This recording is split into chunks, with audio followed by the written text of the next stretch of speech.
We have been in a democracy for the last 24 years or thereabout, and so our democracy must be allowed to continue.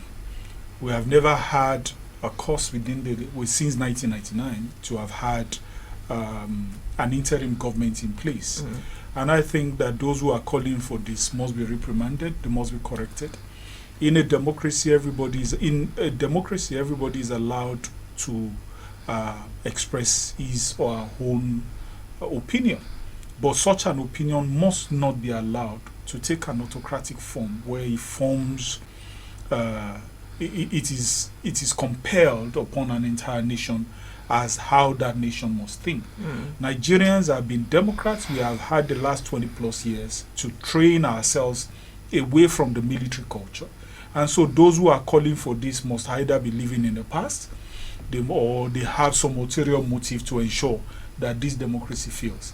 I think the call by the DSS is very needful, but I take exception to the DSS being so civil or having been so caged to the point where it is not allowed to act outside of what the courts say.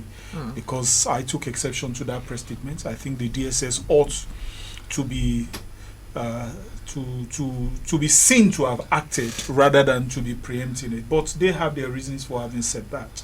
But by and large, I think that this call is condemnable in its entirety. Those who have lost this election, whether from the Labour Party or PDP side, must understand that there's a sacrifice to pay, of leadership to pay.